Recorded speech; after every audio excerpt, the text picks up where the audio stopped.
नमस्कार दोस्तों। आज मैं फिर से एक वीडियो लेकर आया हूं जिसमें विज्ञान के बहुत ही महत्वपूर्ण प्रश्न हैं जो कि एएलपी, टेक्नीशियन, आरपीएफ, जेई और अन्य सभी एग्जामों के लिए बहुत ही महत्वपूर्ण होगी। तो आइए देखते हैं पहले प्रश्न की ओर। आज का पहला प्रश्न है, अपच का इलाज करने के लिए निम्न में से किस प्रकार की दवा का प्रयोग किया जाता है? तो अपच का जो इलाज किया जाता है वो एंटासिड के द्वारा किया जाता है। ऑप्शन नंबर डी इसका सही आंसर हो जाएगा। अपच का इलाज करने के लिए किस प्रकार की दवा का प्रयोग किया जाता है? तो एंटासिड। सल्फा ड्रग से क्या होता है? सल्फा दवा से होता है, इससे होता है निमोनिया। निमोनिया हो गया, और जैसे गलघोटू हो गया, गलघोटू हो गया, इस प्रकार का जो बीमारी है उसको दूर किया जाता है सल्फा ड्रग्स के द्वारा। और एनाल्जेसिक के द्वारा क्या किया जाता है कि दर्द को दूर करने में काम आता है एनाल्जेसिक, जिसका उदाहरण है एस्प्रिन। तो एनाल्जेसिक किसके काम में आता है? एनाल्जेसिक। एनाल्जेसिक जो है वो दर्द को दूर करने में वो प्रयोग किया जाता है। जैसे कि एनाल्जेसिक में हो गया एस्प्रिन, हो गया एस्प्रिन, तो ये दर्द में काम आता है। तो अपच का इलाज करने के लिए किस प्रकार की दवा का प्रयोग किया जाता है? तो एंटासिड का प्रयोग किया जाएगा। अब बढ़ते हैं दूसरे प्रश्न की ओर। दूसरा प्रश्न है, सोडियम कार्बोनेट की हाइड्रोक्लोरिक अम्ल से अभिक्रिया में उत्पन्न गैस कौन सी होगी? तो कौन सी गैस होगी? देखिए, सोडियम कार्बोनेट है Na2CO3 है, और इसे जो है वो हाइड्रोक्लोरिक अम्ल से अभिक्रिया कराया जाता है। तो क्या उत्पन्न होगा?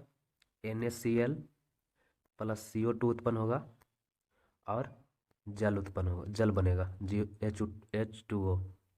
तो इसको बैलेंस कर दीजिए, 2HCl इधर हो जाएगा 2।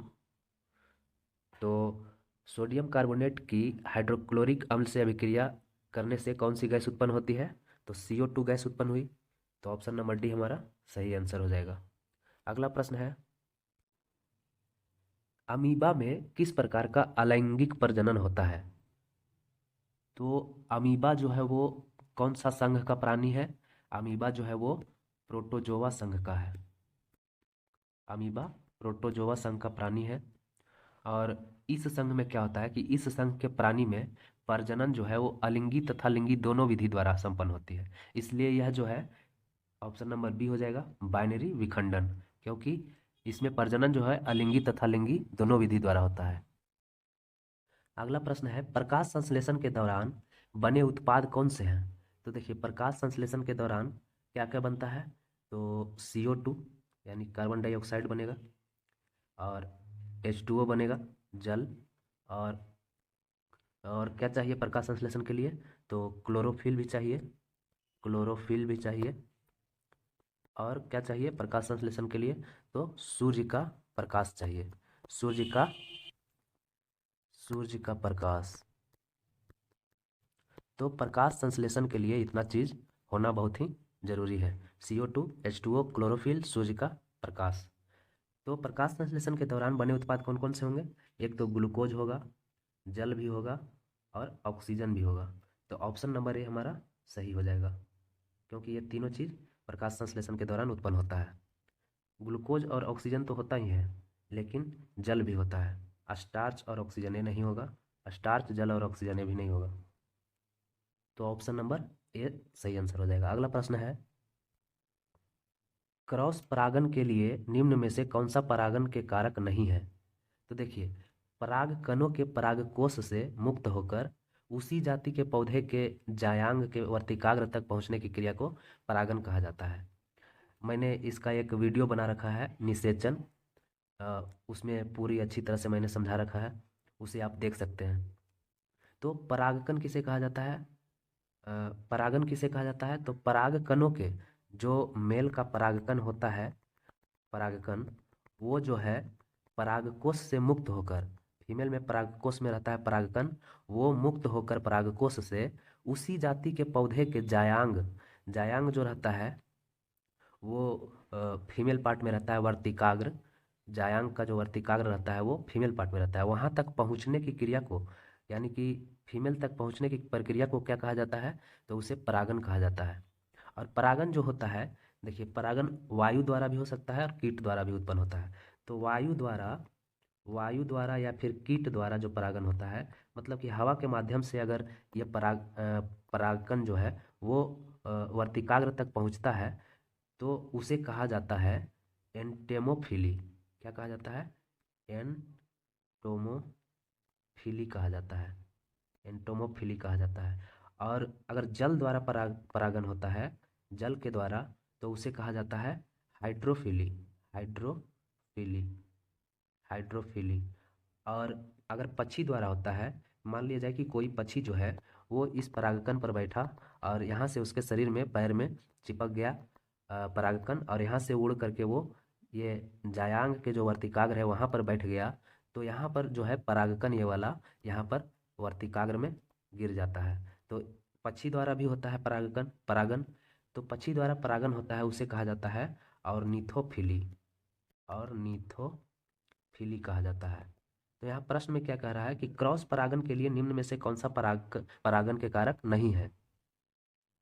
तो जल द्वारा तो होता ही है, और वायु द्वारा भी होता है, और जानवर द्वारा भी हो सकता है। जैसे बड़े बड़े जंगलों में जो हाथी ये सब होते हैं, हाथी के शरीर में चिपक जाता है और वहाँ से फिर दूसरे पौधे के, उसी जाति के दूसरे पौधे के वर्तिकाग्र तक पहुँच जाता है परागकण। तो जानवर के द्वारा भी परागन हो सकता है। तो इसमें से किसके द्वारा नहीं होगा? तो पौधे के द्वारा नहीं होगा। ऑप्शन नंबर डी हमारा सही आंसर हो जाएगा। एक आपतित किरण एक समतल दर्पण के साथ 20 डिग्री का कोण बनाते हुए आपतित होती है। आपतित और परावर्तित किरणों के बीच का कोण कितना होगा? ये देखिए, ये सतह है, और यहाँ से ये जो है, यहाँ से आपतित किरण आ रही है और यहाँ से परावर्तित हो रही है। तो कह रहा है कि एक समतल दर्पण के साथ 20 डिग्री का कोण बनाता है। ये जो कोण बना रहा है, ये कितने डिग्री का बना रहा है? 20 डिग्री का बना रहा है। तो ये परावर्तित किरण का कोण भी हो जाएगा 20 डिग्री। तो 20 20 40 डिग्री तो इधर ही हो गया। टोटल ये कितना होता है? 80 डिग्री, 180 डिग्री होता है। तो ये जो बच गया वो कितना बच गया? ये टोटल 140 डिग्री, यानी कि 70 डिग्री ये हो जाएगा और 70 डिग्री ये हो जाएगा। तो पूछ रहा है कि आपतित और परावर्तित किरणों के बीच का कोण कितना होगा, यानी कि इस कोण के बारे में पूछ रहा है। तो यह कोण कितना हो जाएगा? 140 डिग्री। Option number B.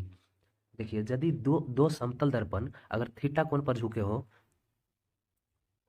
तो उसके द्वारा उनके मध्य में रखी वस्तु के बनाए गए प्रतिबिंबों की संख्या कितनी होती है? तो इसका सूत्र होता है 360 बटा थीटा माइनस 1।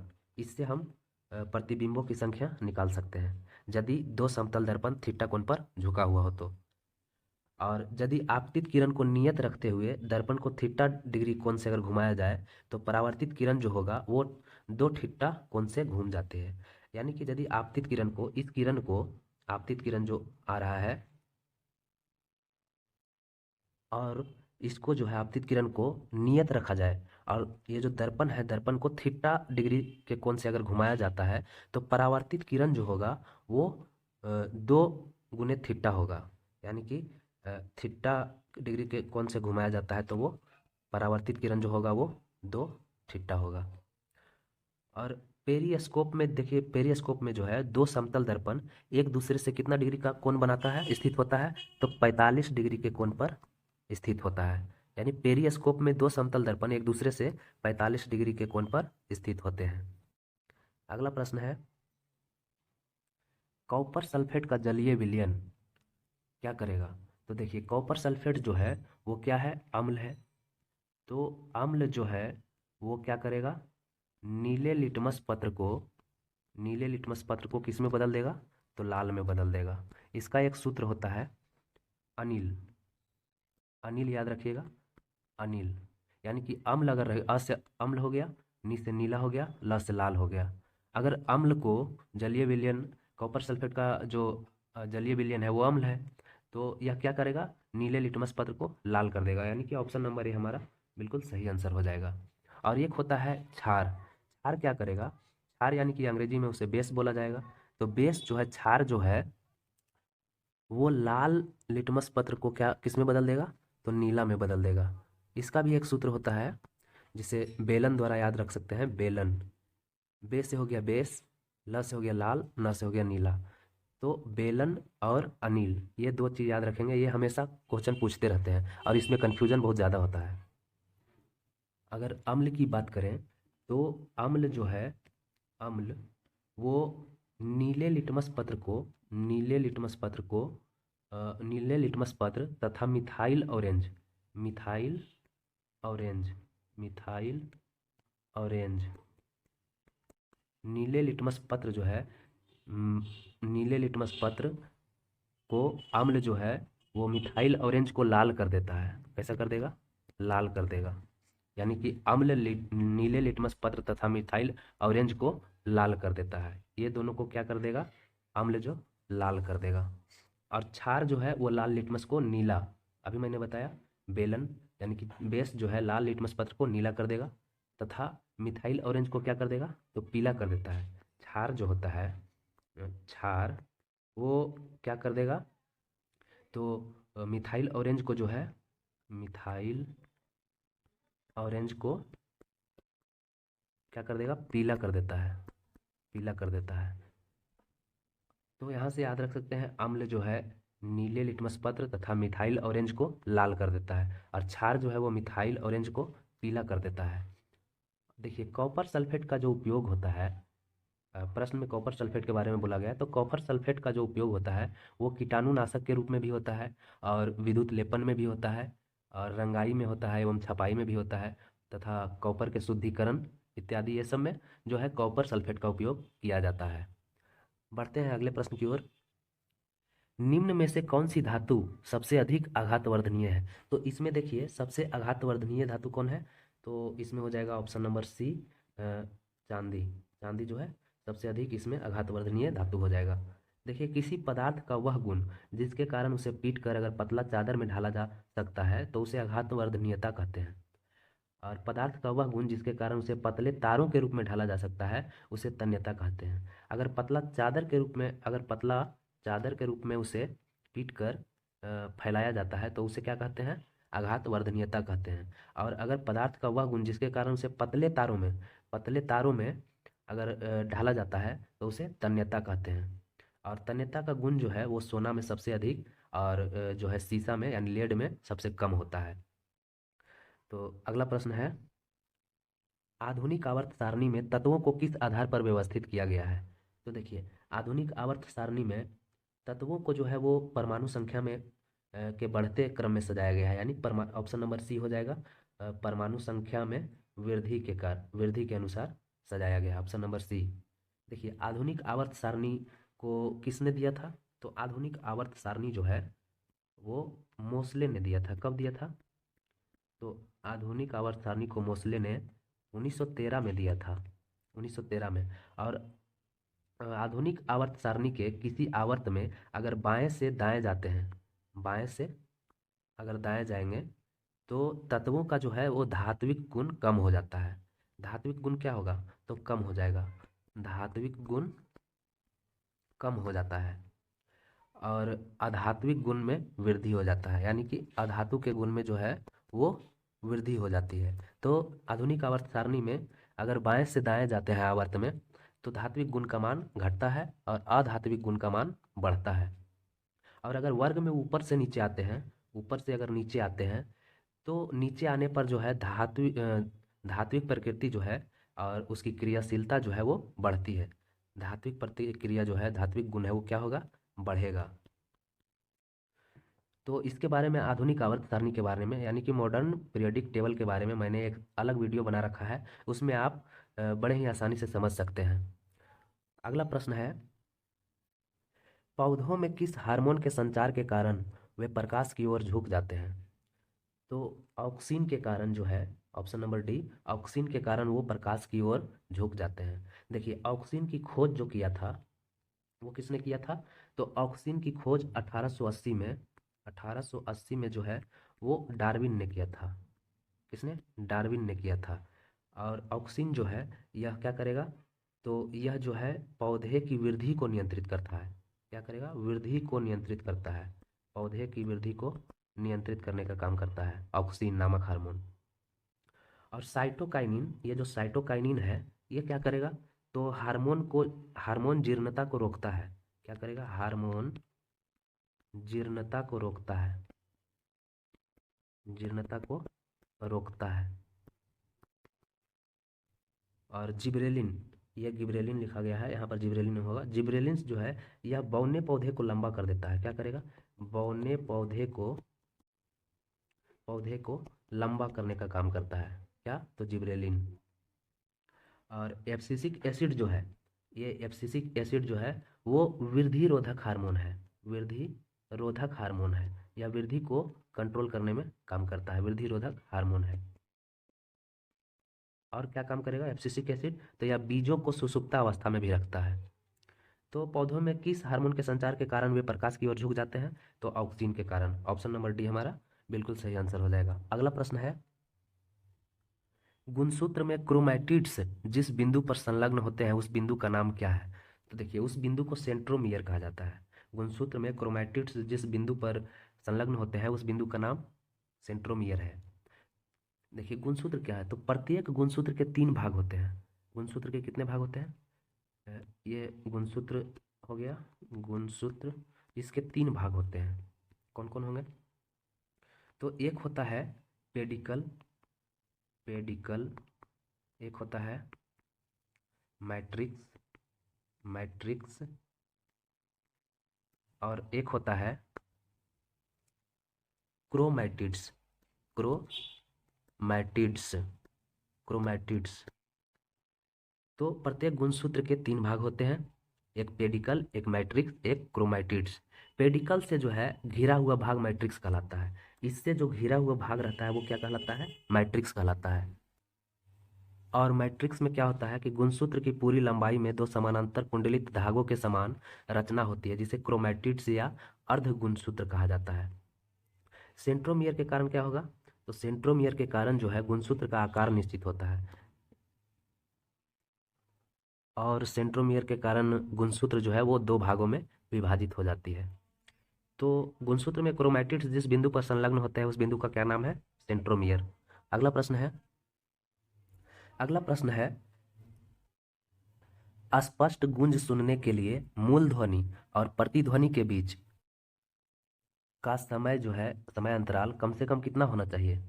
तो इसके बीच जो है मूल ध्वनि और प्रतिध्वनि के बीच जो समय है, समय अंतराल वो होना चाहिए 0.1 सेकेंड, यानी कि ऑप्शन नंबर बी 0.1 सेकेंड होना चाहिए। देखिए स्पष्ट प्रतिध्वनि सुनने के लिए ध्वनि के स्रोत तथा परावर्तक सतह के बीच न्यूनतम दूरी कितना होना चाहिए, 17 मीटर, और समय अंतराल जो कितना होना चाहिए, 0.1 सेकेंड।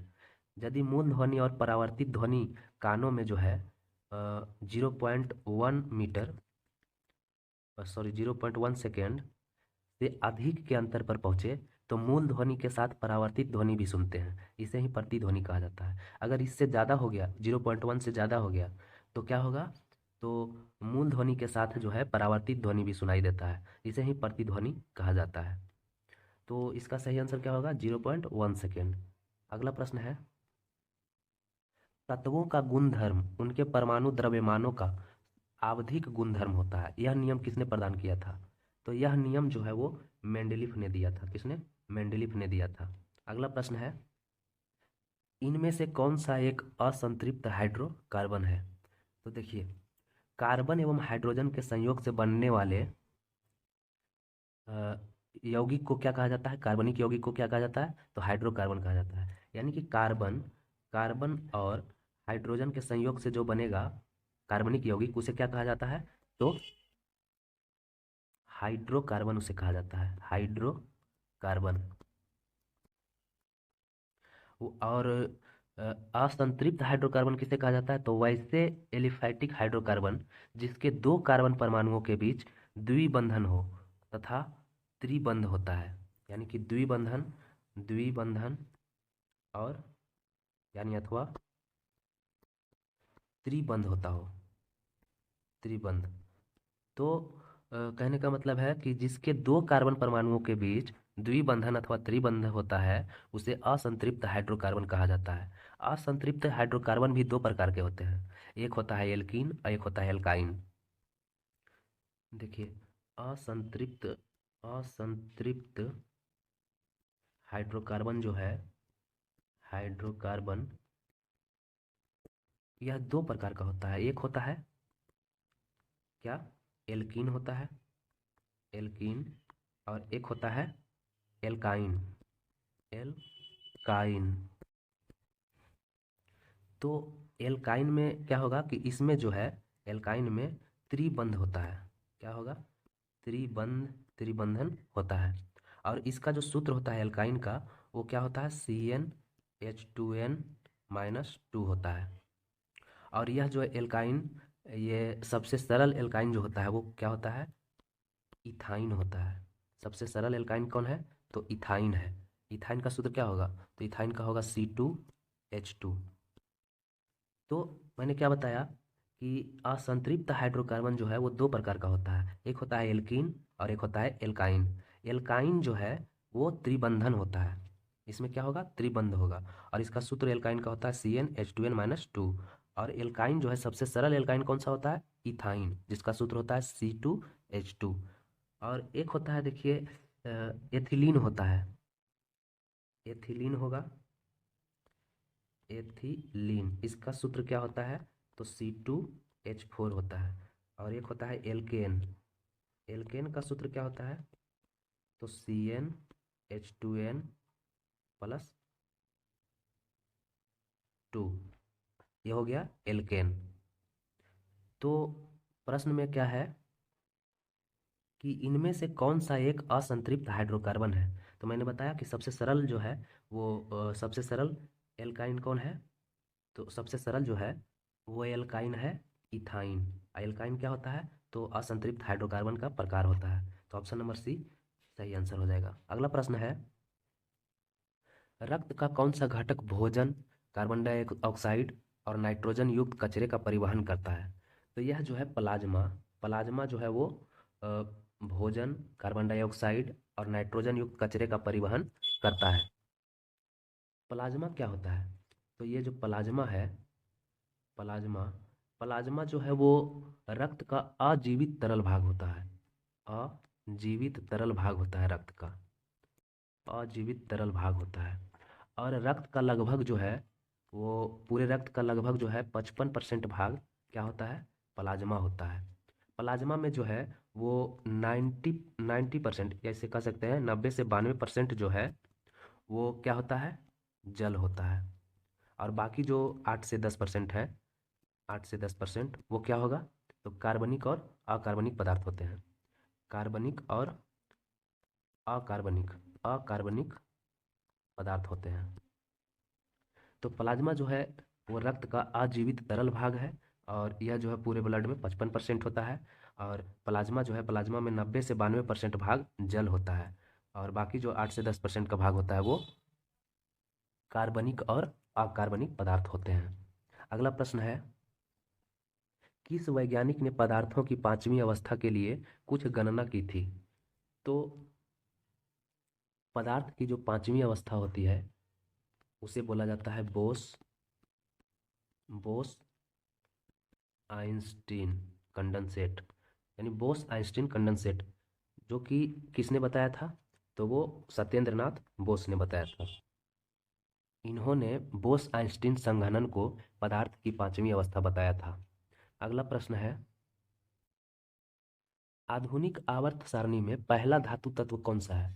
तो देखिए, आधुनिक आवर्त सारणी में कहाँ से शुरू होता है, हाइड्रोजन, हीलियम, लिथियम।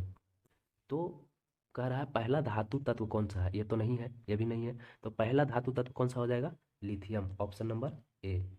अगला प्रश्न है, बायोगैस बायोमास में किस प्रक्रिया के माध्यम से उत्पन्न होती है। तो बायोगैस जो है वो अवायवीय किण्वन के द्वारा उत्पन्न होता है, ऑप्शन नंबर सी। अगला प्रश्न है, सितारों में प्लाज्मा बनने का कारण क्या होता है। तो सितारों में जो प्लाज्मा बनता है वो उच्च तापमान के कारण बनता है, ऑप्शन नंबर डी। तो दोस्तों ये रहा है आज का 19 प्रश्न। और उम्मीद करता हूँ कि आप लोग को पसंद आया होगा। और यह बहुत ही महत्वपूर्ण प्रश्न है जो कि सभी एग्जामों में पूछे जाते हैं हमेशा, और ये पूछे भी गए हैं। तो उम्मीद करता हूँ कि आप लोग को बढ़िया लगेगा। अब मिलते हैं नेक्स्ट वीडियो में, तब तक के लिए जय हिंद।